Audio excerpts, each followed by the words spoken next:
Hello, and welcome to the Sentinel's Innovation and Method Seminar Series. My name is Rishi Desai. I'm an assistant professor here in the Brigham and Women's Hospital's Division of Pharmacoepidemiology, and I'll be moderating today's session.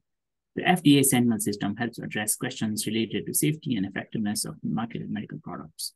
The Innovation Center focuses on developing innovative methods to further advance Sentinel by leveraging new data sources, building new tools, and enhancing real-world evidence capabilities through advanced analytics.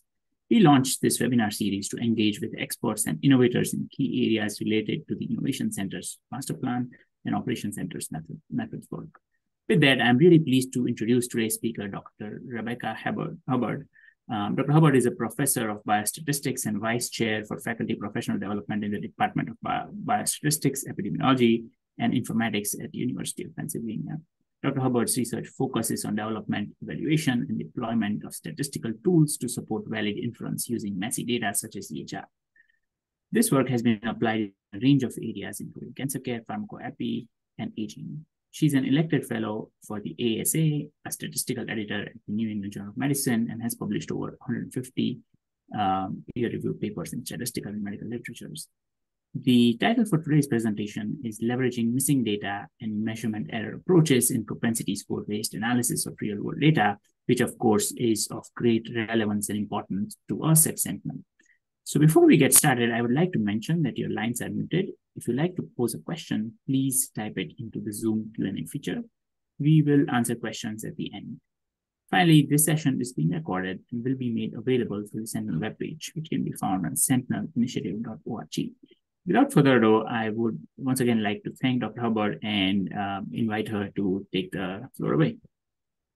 Thank you very much. I'm very happy to be here virtually this afternoon and talk with you a bit about my research on methods for using EHR data. I will share my, I can't share my screen. I would like to share my screen. There we go.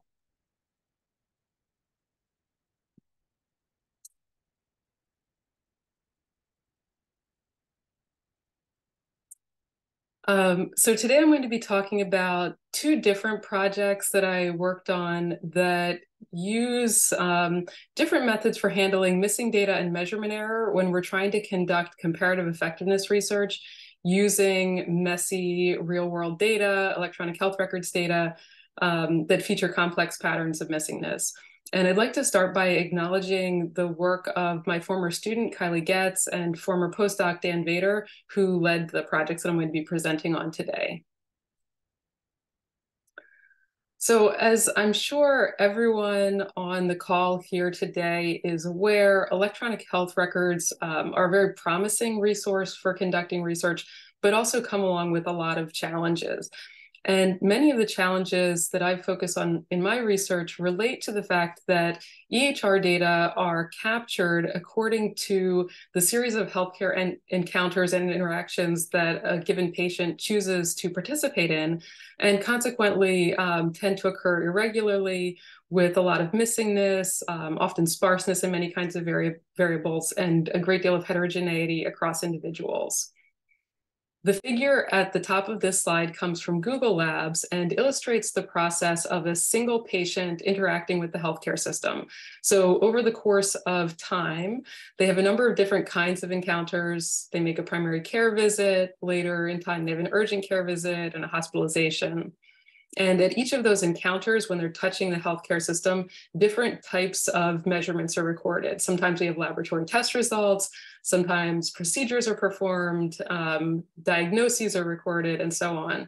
And you can imagine taking data that was generated in this manner and transforming it into a longitudinal format. So it looks like longitudinal observational data typically look, with repeated measures and a variety of different types of measurements across individuals.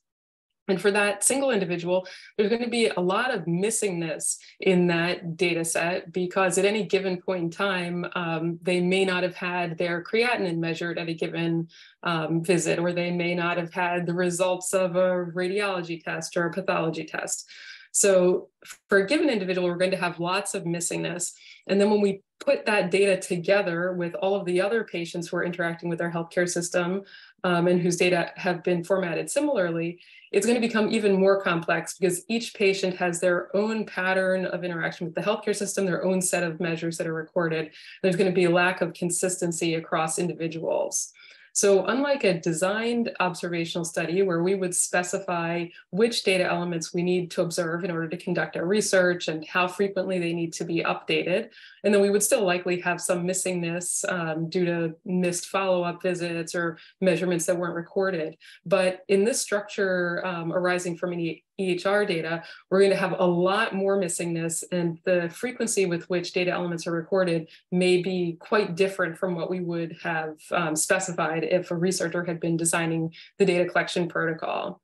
So it's a complex structure, it's messy, it has a lot of missingness, and importantly, it violates the assumptions that we typically make in most statistical analyses that there's independence between the disease process and the observation process. Typically in EHR-based research, exactly the reverse is going to be true, where the frequency or the intensity with which a patient interacts with the healthcare system is directly driven by their underlying health conditions. So we need to make sure that we're using statistical methods that account for that dependence. Because EHR data are so messy and heterogeneous, missing data are going to be virtually ubiquitous. It's essentially impossible to conduct an EHR-based study where every single data element that we're interested in has been recorded consistently across every individual at every time point we wish it was recorded. So a first step that I think is quite critical in even conceptualizing missingness in this context is to think about what constitutes a complete record. So if we envision that observational study that we would have conducted if we had been specifying the protocol and the data collection standards, what data do we need in order to conduct the research that we want to conduct? How frequently do we need data elements to have been updated? Which ones are really required for confounder control and so on? So once we've specified that research database that we wish we had, then we can try to harmonize our EHR data into that format and think more precisely about which data elements cannot be recovered from the EHR and therefore are missing when we go to conduct our research. In this presentation, the two research projects that I'm going to focus on specifically relate to using EHR data for comparative effectiveness research. For all of recent history, clinical trials have been considered the gold standard for estimating treatment efficacy. But I think increasingly people are recognizing that they have many limitations, especially in terms of timeliness, the resource intensivity of conducting clinical trials, and their limited external validity. A lot of my research is conducted in the context of oncology, where it's been recognized for decades that certain populations, including racial and ethnic minorities, are substantially underrepresented in phase 3 clinical trials. And poor prognosis patients are additionally substantially underrepresented. So despite the fact that poor prognosis patients often make up the majority of advanced cancer populations, the treatments that are prescribed for those populations are evaluated in trials that often completely excluded them. So EHR data offer an opportunity to bridge that evidentiary gap. So by taking data from routine care in the population of patients who are actually prescribed these treatments, we can look at their outcomes in the real world and start to get a sense of treatment effectiveness in the context of how these treatments are actually used, the patient populations who actually receive them, and move beyond the more limited efficacy which we're able to obtain from clinical trials. Of course, if we're going to do that, using observational data from electronic health records, confounder control is absolutely critical. So there's going to be enormous confounding in terms of which patients receive which treatments. And so accounting for that confounding is terribly important, but given the messiness, the heterogeneity, the inconsistent data capture that I discussed on the previous two slides, confounders will be sporadically and inconsistently captured across patients. So dealing with that missingness in confounders is particularly critical. When I think about sources of bias in EHR-based research, I generally divide them into information bias and confounding.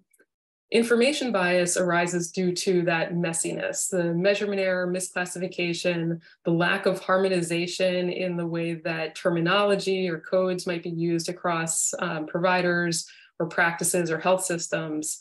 In many cases, in order to obtain common data across all of the patients that we'd like to be able to study, we end up using diagnosis codes, which may not be sufficiently specific to target the conditions that we're interested in. So as a result, we have this coarseness and imprecision to the data that we are using, which leads to information bias.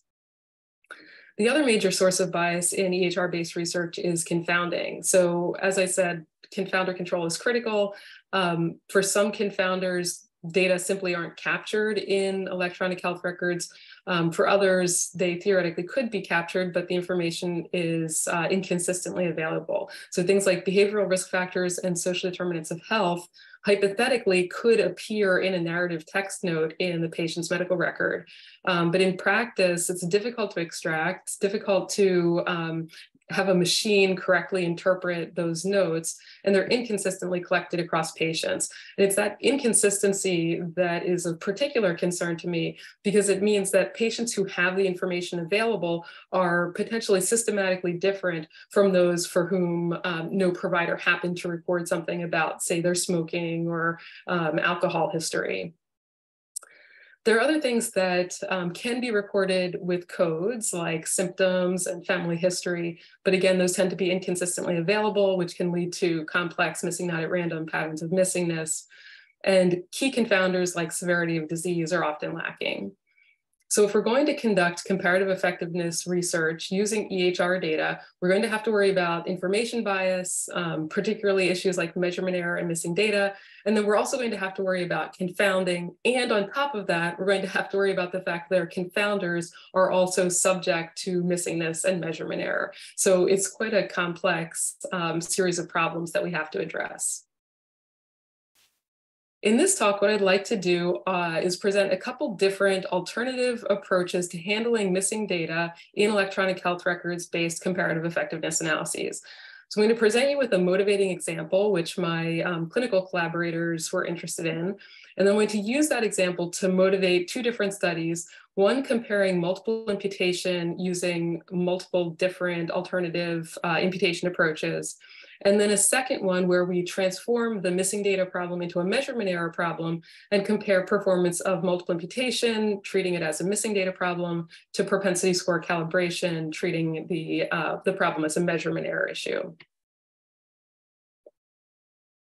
So to start off with the clinical question, as I mentioned earlier, a lot of my collaborations are in oncology, and with colleagues in oncology at Penn, we were interested in answering the question of whether immune checkpoint inhibitors, also referred to as immunotherapy, or which I may call ICIs, improve survival for patients with metastatic urothelial cancer. To answer this question, we had oncology EHR data from the Flatiron Health Network. So this is a large network that spans the entire United States. In the database that we were using, about 265 cancer clinics were represented. There are millions of patients contributing oncology EHR data to this database, but when we drill down into any specific patient population, as you'll see coming up, the sample size is not all that large. So often we need a very big database, a very large number of healthcare systems contributing data in order to answer the very specific and precise questions that we're interested in about patient populations with specific conditions receiving specific treatments in routine care. So the specific population that we were interested in was patients with stage 4 metastatic urothelial cancer who had been treated at an oncology center contributing data to the Flatiron Health Oncology EHR database. This is a patient population in whom prognosis is poor. So survival in this population is about 40% at 1 year. And immune checkpoint inhibitors appeared to offer potential for survival benefit with more modest toxicity compared to traditional chemotherapeutic treatments. But at the time we were conducting this study, immune checkpoint inhibitors had been approved without a head-to-head trial against chemotherapy. So there was no evidence directly comparing ICIs and chemotherapy. And there was no direct evidence in sicker real-world patient populations who would be receiving these treatments in routine care. So we thought Flatiron Health Oncology Database, EHR database, offered an opportunity to answer this question using real-world data. We conducted this comparative effectiveness analysis. Often in studies of immunotherapy, what has been found is that effectiveness early in treatment looks different from effectiveness later in treatment. So we subdivided follow-up period into the first 12 months and the subsequent 12 months, an estimated time varying hazard ratio, allowing for differences in early versus late effectiveness. As I mentioned on the previous slide, even though this is a big database with lots of contributing patients and lots of contributing cancer clinics, when we drill down to this metastatic urothelial cancer patient population treated with immunotherapy or chemotherapy, we ended up with a population of only about 2,000 patients, so a rather modest sized patient population. And the results that we found, which were consistent with what people have previously seen about effectiveness of immunotherapy in this and similar patient populations, is that survival early in follow-up was rather similar between immunotherapy and chemotherapy, with some possible harm, so some possible poorer performance of immunotherapy compared to chemotherapy.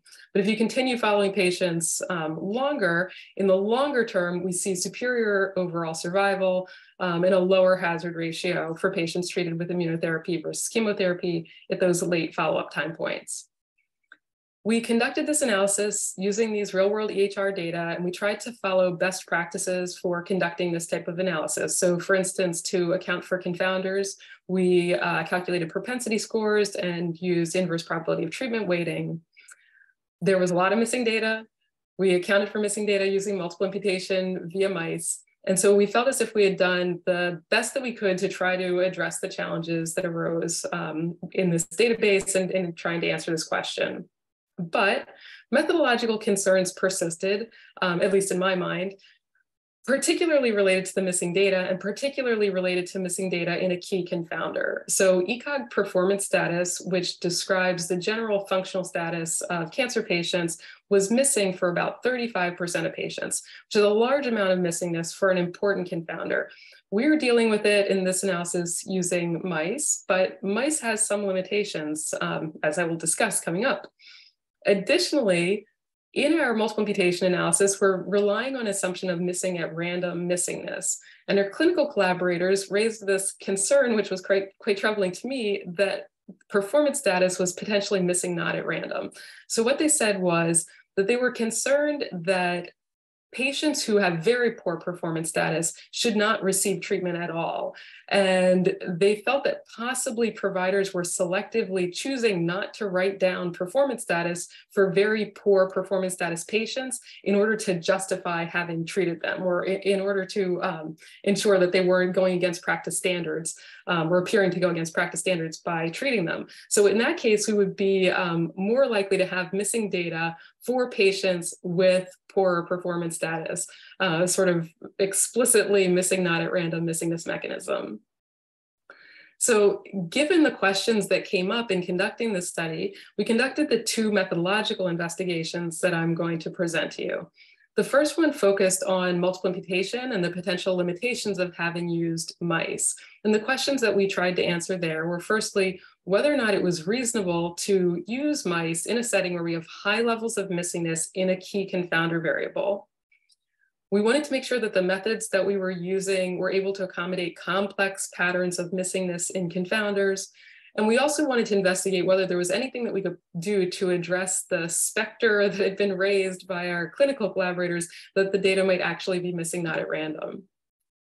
The second investigation that I'll talk about compares multiple imputation with propensity score calibration in order to capitalize on the dimension reduction of the propensity score. So here we thought we might gain computational efficiency by treating the problem as a measurement error issue rather than a multiple imputation or missing data issue. So firstly, I'm going to show you our comparison of alternative approaches to multiple imputation using machine learning. The standard approach that we used in the applied analysis was multiple imputation via chained equations, or MICE. I'm sure many of you are familiar with mice. It's a very common approach to multiple imputation in which we specify a separate model for each variable with missing observations. We then sequentially fill in the missing observations conditional on that model and its estimates from the complete data. And then we cycle through all of the observations sequentially, or all of the variables sequentially, constructing the model, filling in the missingness, constructing new model, filling in the missingness, and so on. And we iterate through that process until convergence. I think this is a frequently used approach in EHR-based analyses because since we're relying on regression models for each of the variables in our data set, we can be pretty flexible in how we do the imputation. We can specify a different kind of regression model for each type of predictor, so it can handle binary and categorical and continuous predictors. However, there are a number of assumptions and limitations embedded in mice. Firstly, the process of model specification can be quite laborious. I've noticed that people's experience with this differs depending on the complexity of the question that you've tried to answer using mice and the complexity of the data set. So often what people will do is just use every variable in the data set to try to impute every other variable in the data set, which is a reasonable approach. However, when we have derived variables consisting of combinations of multiple variables or transformations of some of the variables in the data set, the process of model specification can really become quite laborious as we think through how we want to do the imputation, accounting for those nonlinear transformations and other derived variables. If we're using parametric models for our regression models that we're going to use to do the imputation, they may provide a poor fit to complex relationships in the data, and deciding how we want to relax those models, which interactions to include, which nonlinear functions to include, and so on, can be quite complicated and time intensive. And then finally, it's a computationally intensive approach for large EHR samples, so it may not be appropriate when we're working with very large data sets. So given those limitations, we investigated two alternative machine learning-based approaches to multiple imputation. The first is multiple imputation with random forests. So the idea behind multiple imputation with random forests is rather than using a parametric regression model to specify how we're going to impute each of the variables in the data set, we're going to construct a random forest. So random forests fit series of classification and regression trees to bootstrap samples of our observations and bootstrap samples of the features in our data set. We're going to construct the forest for each variable, and then we're going to conduct imputation based on the conditional mean of that forest. So we're going to generate a prediction for each individual variable. The nice thing about trees and forests is that they allow for arbitrary interactions and nonlinearity. So rather than needing to think through precisely which interactions we want to allow for in our model and which variables we want to include using nonlinear functions, we can just allow the forest to figure that out for us. So potentially we can come up with something that's much more adaptive to the relationships and the structure that we observe in our data set. There are a few previous studies that have looked at random forests for mice, and they found that they reduced bias relative to parametric mice when the parametric model failed to capture important interactions and nonlinearities. So in other words, if we really need something that's more flexible than a parametric model, those papers found that regression, that imputation via random forests could improve performance. The other approach that we investigated was denoising autoencoders. So a denoising autoencoder is a neural network that learns an encoded representation of input data by taking the inputs, corrupting them, and then trying to predict the original inputs from the corrupted data. So the way that we're going to do this is to take the complete cases, so the set of all of our variables that were actually observed. We're then going to corrupt those inputs, and we do that in a very simplistic way just by replacing some of them with zeros. So we corrupt the inputs, and then we encode the variables through a series of hidden layers, which consist of linear combinations of the inputs that are then processed via nonlinear transformation. So we go through this series of combination and transformation in an attempt to eventually reconstruct the original input variables.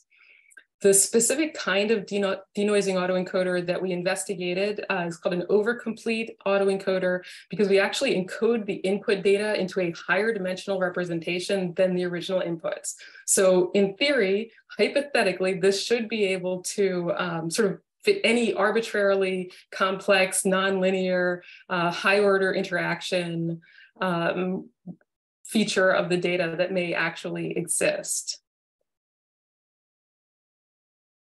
Two past studies had investigated using denoising autoencoders for imputation, and they had found that denoising autoencoders outperformed other imputation approaches in terms of imputation accuracy. In other words, we take the original data, we put it through the denoising autoencoder, we use it to impute the missing data.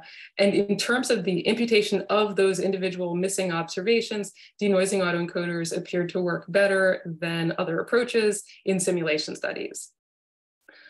We felt that it was worth investigating this further in a context that looks more like the context that we were really facing in a real world epidemiological study. So there are a couple features that distinguish what we wanted to use this machine learning approach for compared to how it had previously been investigated. Firstly, epidemiologic settings typically feature what would be considered a small n in a machine learning context, and a small p. So in the context of the metastatic urothelial cancer study, we have a sample size of about 2,000. That is not huge. We had a number of features on the order of maybe 20. So again, we're not talking about hundreds or thousands of inputs that we can potentially use to try to recover this complex set of relationships among variables. Additionally, most of the machine learning investigations of alternative imputation approaches focus on single imputation as opposed to multiple imputation, and they tend to focus on performance in terms of imputation accuracy. In our context, we don't really care about imputation accuracy so much. So imputation accuracy theoretically should contribute to our ability to do successful confounder control. But what we really care about ultimately is bias and efficiency of our parameter estimates describing the relationship between exposure and outcome. So we want to know how well this method works in terms of bias and efficiency of those hazard ratio estimates, not just in terms of imputation accuracy for the individual missing observations. So both this study and the second study that I'm going to present, we evaluated using a similar approach via Plasmode simulation. So Plasmode simulation was proposed by Franklin and colleagues back in 2014 and is a way to try to generate simulated data in which we know the truth, and so we can compare our estimates to the true value used to simulate the data, but in which we're able to preserve the complex structure of the data that really exists. So rather than using parametric models and simulating all of our data from standard distributions like normal distribution and binomial distribution and Poisson distribution, we're going to use the real EHR data itself as our simulated data structure.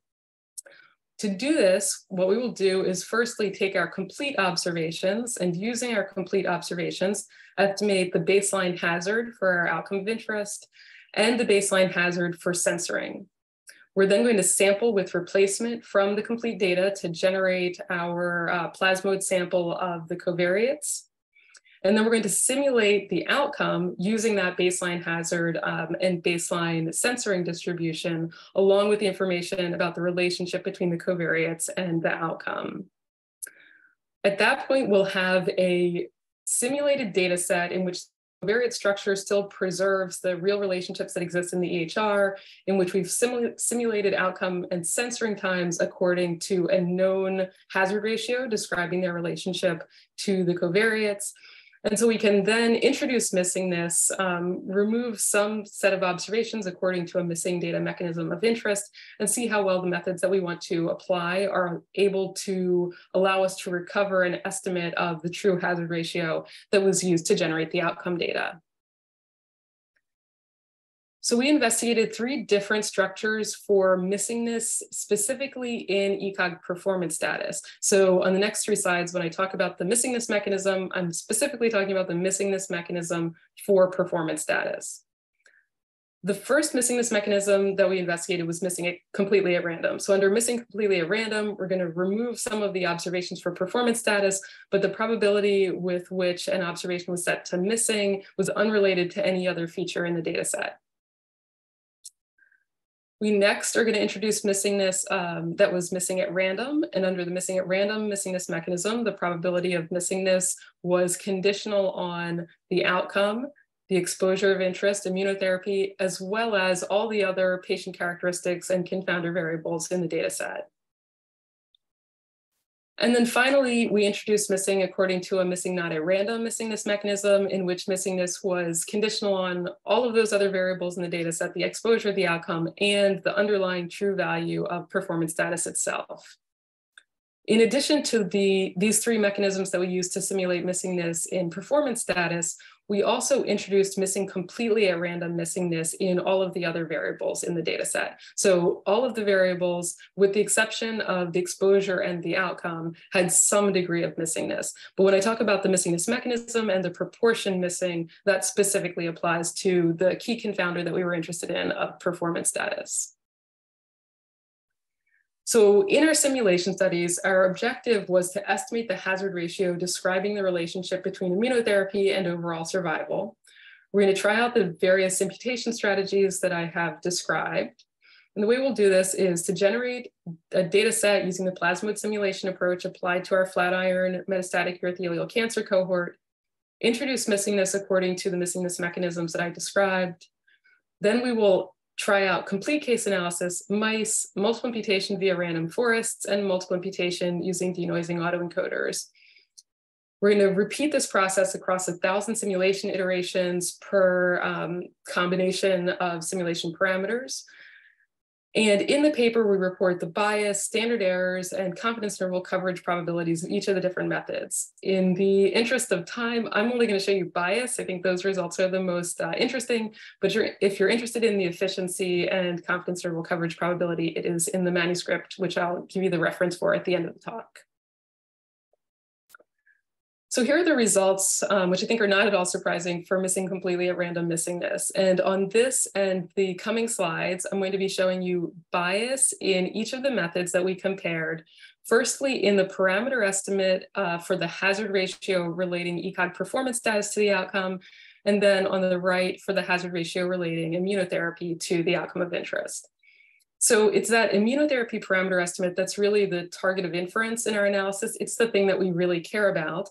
The estimate for ECOG performance status, we also took a look at because we thought that would give us some insight into why the methods were performing the way that they were. So in other words, if the hazard ratio for performance status is far from the truth, then that would suggest that any bias that we see in the estimate for immunotherapy is due to incomplete confounder control for performance status. So the performance status results are generally of less interest, but give us insight into what's going on. In these figures, the oracle represents the case where we know the true values, we know the complete data values for everybody, there's no missingness, and then I compare the 4 alternative approaches to handling the missing data. Under missing completely at random, nothing here is surprising. All of the methods work just fine. Complete case analysis is inefficient, so we get broader standard errors on our parameter estimate because we're throwing out some of the data. And obviously, the more data we throw out, the less efficient complete case analysis is.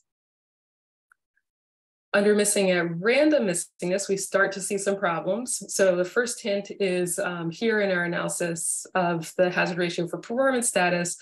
For multiple imputation using random forests and using denoising autoencoders, we see bias in our parameter estimates, especially as we move towards higher levels of missingness. And then we see that bias translate through into our parameter estimates for immunotherapy. So mice appears to be working fine. Multiple imputation via random forests displays a little bit of bias that becomes exacerbated as we move to higher levels of missingness. And the denoising autoencoder appears quite biased. And then finally, under missing not at random missingness, everything gets even worse. Our parameter estimates for performance status are all biased across all approaches. To me, this is a little bit reassuring because anything that purports to address missing not at random missingness, I'm quite skeptical of, and I would consider to be a little bit indistinguishable from magic. So consistent with what I think is common sense, when performance status itself influences whether or not we observe performance status, we do see bias across all of these methods, including the denoising autoencoder. We see that bias translate through into bias in the hazard ratio for immunotherapy as well. And it's a little bit more pronounced for random forests and denoising autoencoders compared to mice. So my takeaways from this first investigation are firstly that there was no advantage of the machine learning methods relative to the traditional parametric mice in the setting of an EHR-based comparative effectiveness research study that looked like the study that we had conducted in the context of urothelial cancer. We did a lot of investigation trying to determine exactly why we thought bias was exacerbated for random forests and denoising autoencoders compared to mice. And our conclusion ultimately was that we felt these methods were likely overfitting the data. And as a result of overfitting the data, we were ending up with poor confounder control. You'll recall that when I was describing denoising autoencoders, I said we used a particular approach called overcomplete autoencoders, in which we're encoding the data into a higher dimensional representation than the original dimension of the data set. That certainly could lead to overfitting of the data. And the reason that we took that specific approach, despite that risk, was that was the specific implementation of DAEs that had been previously investigated and found to perform well, potentially even in the setting of missing not at random missingness. But I think in our setting, where we have a smaller sample size, a smaller number of features, it just doesn't perform well in that specific context. So consistent with my intuition, use of more flexible imputation approaches does not mitigate bias induced by MNAR missingness. Caveats of this investigation are that it's simulation-based, so results depend on the details of the simulation.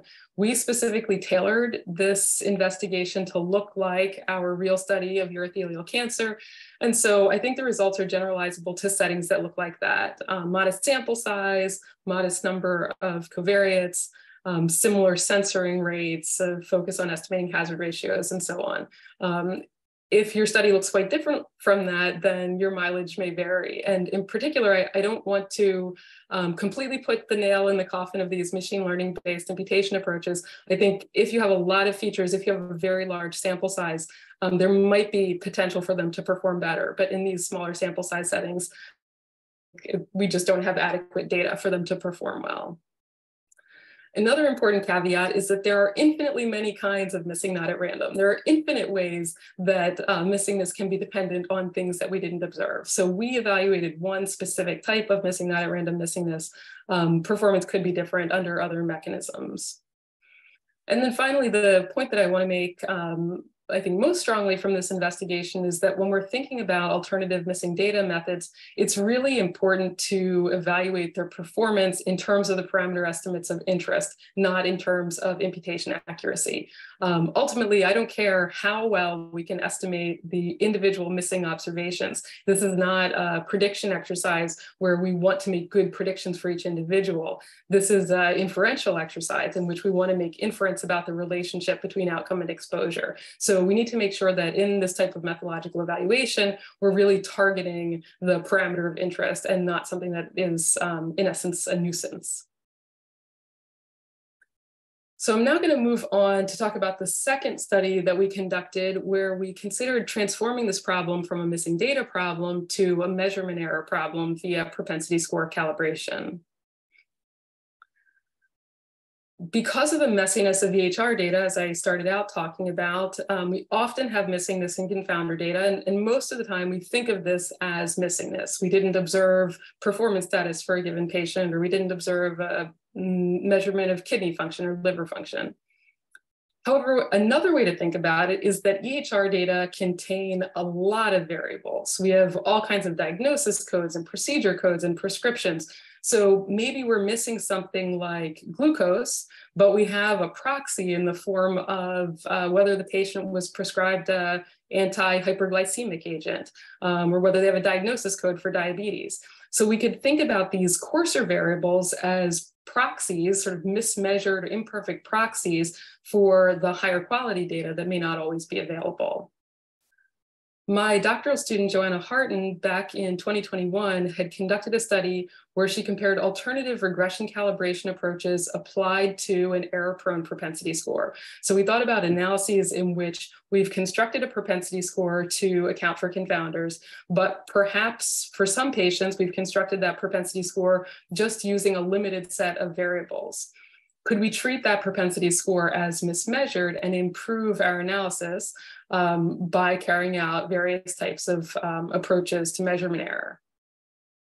That study suggested that there are promising approaches to treating the propensity score as mismeasured in this context, but it was limited in a couple of ways. Most importantly, that we focused on adjusting for the propensity score in a regression model.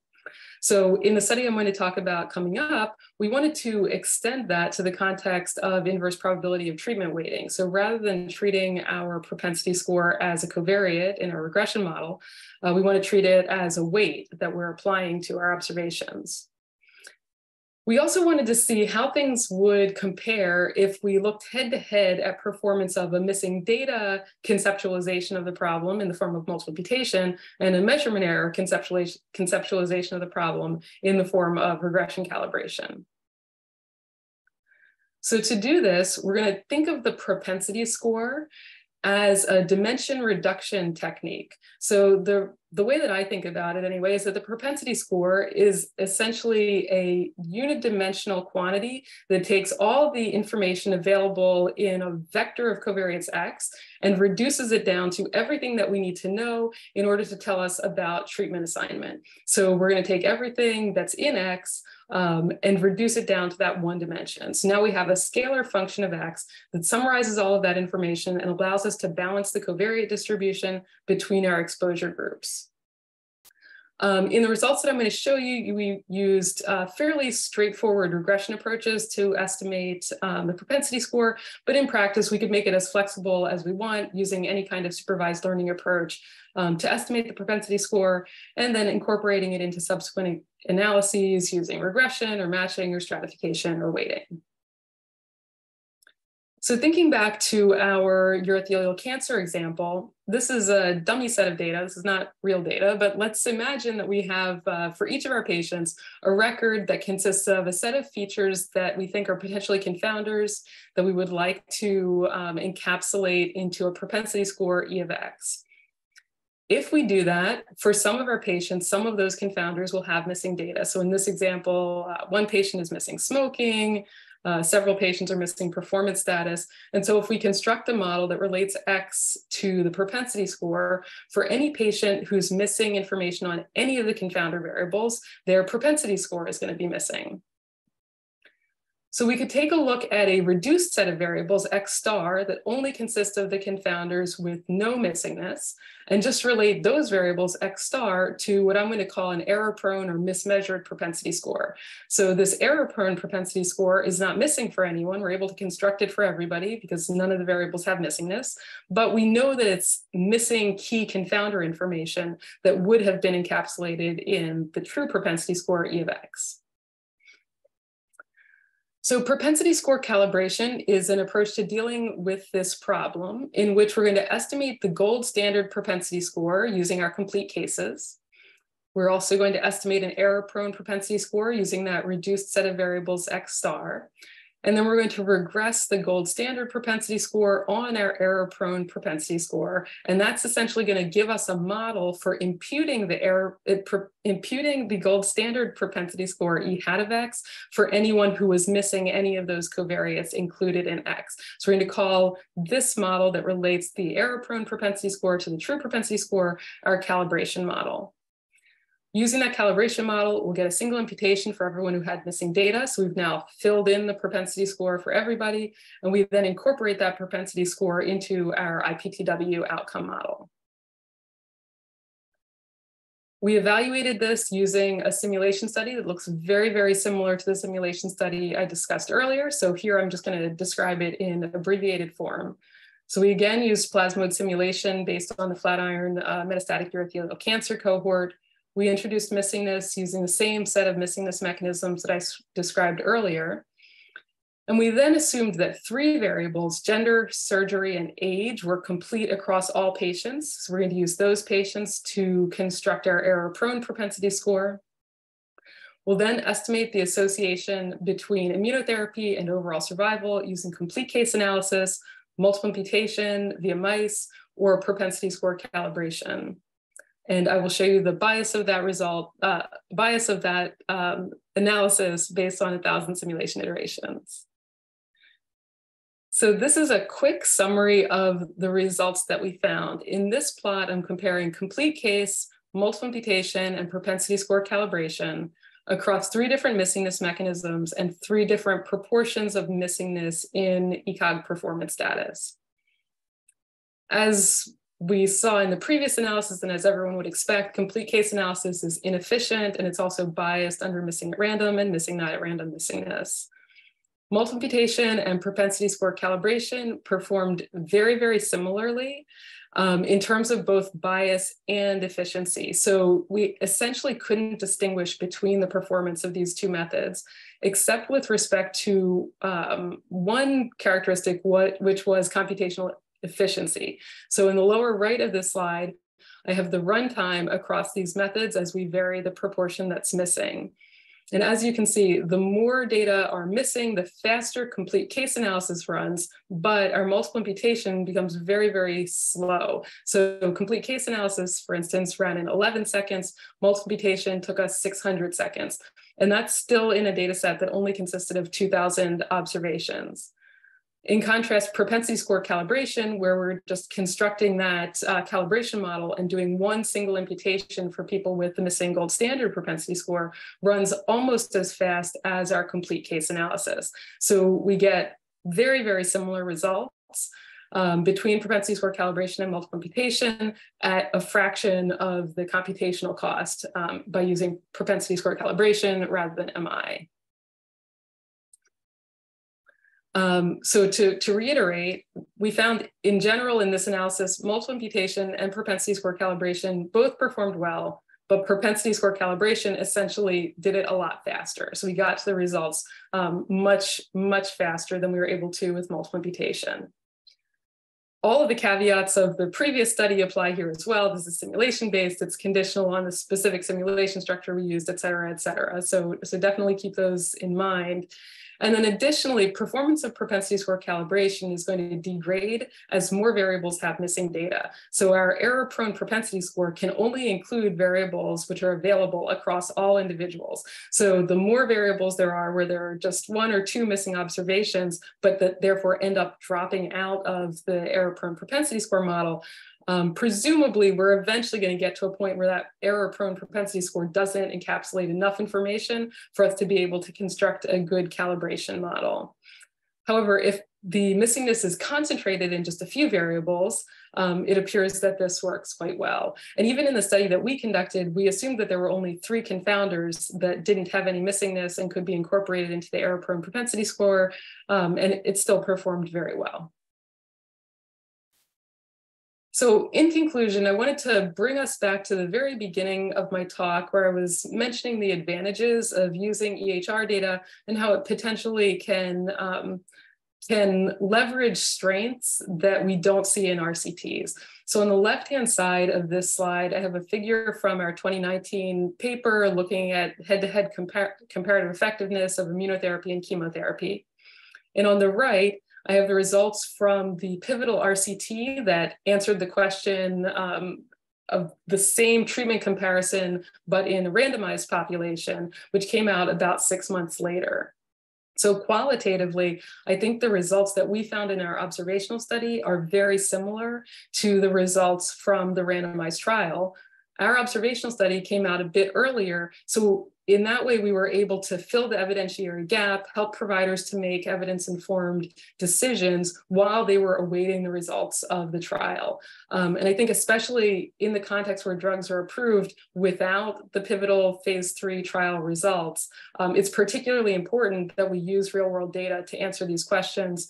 and to make sure that patients are receiving safe and effective treatments. In general, I think EHR data have lots of potential to answer this kind of comparative effectiveness question, allow us to investigate patient populations and treatment contexts that are not accessed, not accessible using trials. Confounding is a major concern, obviously, in comparative effectiveness research. It's a major concern in EHR data, but also anytime we're using real-world data, thinking about the information bias issues and the limitations to the data that we have available and the complexities in the data generating mechanism, I think is really important. There are novel machine learning approaches coming out every day. There are new and more sophisticated things available for us to try. And I think it's really important for us to harness those, to try out new things, to see when these work for us. But it's important to remember that just because something is new, that doesn't mean that it's better. And many of the machine learning approaches that are out there rely on high dimensional data, lots of observations, lots of features, and that may not be relevant in some of the epidemiologic contexts that we work in. So the type of practical methods investigation that answers these methodological questions in real contexts that look like what we're doing in routine statistical practice, I think are really important. So I will just leave you there with a slide, a figure from XKCD on the right-hand side of the slide. I'm sure everyone is familiar with type 1 error and type 2 error. In this cartoon, XKCD posited many other types of errors that we could make. And my favorite, which I like to emphasize, is type 7 error, an incorrect result, which produces a cool graph. I like to think about that anytime I'm tempted to pick up a new method and start using it just because it's shiny and new. Just because things are cool and exciting and new doesn't necessarily mean that they're moving us closer to scientific truth. But that shouldn't stop us from trying. It shouldn't stop us from conducting the investigations, but hopefully we can do it with a bit of skepticism. I'd like to thank my collaborators, particularly Kylie and Dan. And finally, these are my references. So when the slides are made available, the two that are here in red are the two papers that I presented on today. And in black, I have all the other references that I mentioned in my slides. So that's it. I'm happy to answer questions. Great, thank you. That was a fantastic presentation. So really appreciate you taking the time to share all this learning with us. To the attendees, the floor is now open for questions. Your lines are muted, so if you want to ask a question, please post it in the Q&A feature and we will read it out for you. So we have a first question from an anonymous attendee who is asking, have you considered the multi-level feature of the Flatiron data? And the first level is on patient and the second level is on practice to adjust for multi-level structure in your work. Yes, that's a really important consideration because the data do have a complex hierarchical structure where we have patients nested inside of providers, nested inside practices within healthcare systems, et cetera.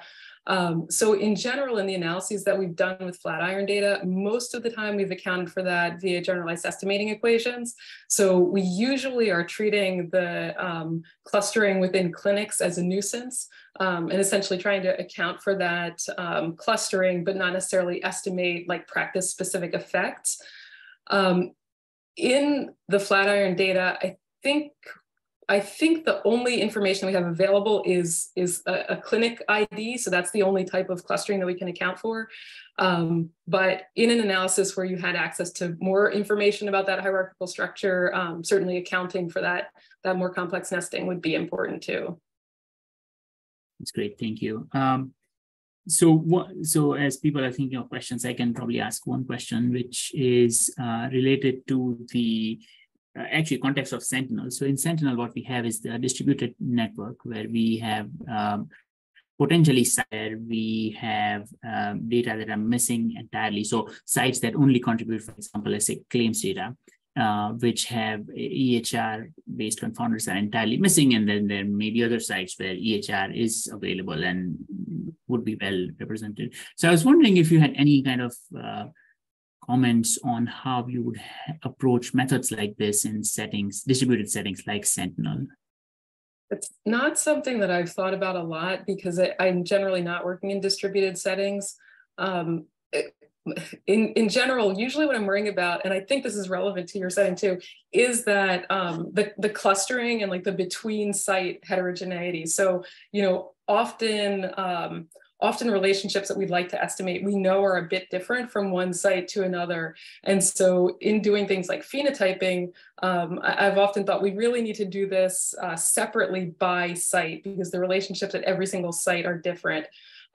In the context of the kind of propensity score based approach that I'm talking about today, I'm actually thinking maybe it would be advantageous in a distributed setting to do the opposite. Like, could you construct a propensity score, a model, a calibration model relating a gold standard propensity score based on EHR data to error-prone propensity score based only on claims data, and then apply that model in sites that only have claims data and try to come up with like the more fine-grained, higher quality propensity score at those sites.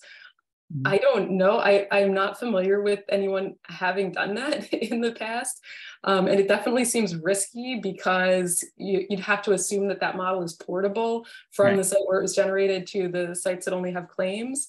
But maybe it could improve confounder control. Maybe it could get you closer to better confounder control than just using the propensity score based on claims data alone. Yeah, that's a very interesting thought. And this is something we are also actively thinking about addressing in our own work, as Sentinel brings in more EHR-based assets. So thank you for your insight there. We have one more question in the chat box. Yannick Weber-Pals is asking, for your second study, did you also compare the efficiency of the estimates between multiple imputations and propensity score calibration? Multiple imputation is said to incorporate additional uncertainty that is caused by missing data, and hence lead to a more realistic confidence intervals, which would not be the case for PSC. So just any thoughts on that? So in the paper, we looked at confidence interval coverage probability, which would give us a sense of whether or not the standard errors were being underestimated based on the approaches that we were using. And my recollection is that we did get approximately nominal confidence interval coverage for both approaches, both the propensity score calibration and the multiple imputation. In general, so I do a lot of analyses that use propensity scores and that use IPTW. And, I think in general, the thing that we really need to be doing there is accounting for the error, the uncertainty in the propensity scores. So we really should be constructing bootstrap standard errors, or otherwise we're underestimating the standard errors of our hazard ratios, at least by a little bit. And I'm pretty sure in this paper we did not. I don't think that we nested a bootstrap inside of our simulations, because I think it would have just been too slow to do that in a simulation setting. But I think even without accounting for the uncertainty in the propensity scores, we still got close to nominal confidence interval coverage. And that was likely a feature of the specific context where we were in, where there wouldn't have been too much imputation to imputation variability in the propensity score. But again, if you were in a setting where the propensity score was, say, more poorly estimated from the data that you have at hand, then I think that uncertainty becomes more important, and you probably would see some lack of nominal coverage. That's interesting, though. Thank you. So we have a couple of minutes. There are no more questions, but I can maybe ask you informally. I was actually really surprised when you shared the results for the second study, when you had missingness levels up to 70% or so, but still the bias seemed like it was acceptable. Was it surprising to you? Or I don't know, because anyway, it did surprise me how little the bias was. I think I wasn't too surprised that the bias wasn't too bad. I mean, 70% is really high. I've worked on a lot of studies where, if you knock out anybody with any missingness and just do complete case, you'll lose 50%. And I kind of feel like that's the point at which it starts to raise red flags with reviewers, and people start to not trust your results because they think like you've made up more of the data than you actually had. But up to 50%, I've definitely worked on and thought we seem to be doing a reasonable job. In this case, in the simulation study where we know the missingness structure, and we know that if we're able to correctly specify the multiple imputation model, we will get an unbiased parameter estimate. I'm not surprised that the bias looked okay. I'm a little surprised that we didn't lose more efficiency than what we did. Yeah, so apparently we were able to predict those missing values pretty well, because otherwise the imputation to imputation variability would like blow up your standard errors with that high level of missingness. But yeah, 70%, that's a lot of missingness. I honestly would feel pretty concerned about that, that analysis in the real world. And I think reviewers would be concerned too. Yep. Okay, well, on that note, we don't have more questions. We are at 2 o'clock. I really want to thank you, Dr. Hubbard, for stopping by and sharing your insights. I'm sure that we will be following your work closely moving forward and hopefully have opportunities to interact with you again in the future. Thank you. Yeah, it was great. It was great being here. Thank you. Thank you for the invitation, and thank you everybody for attending. Bye-bye. Bye.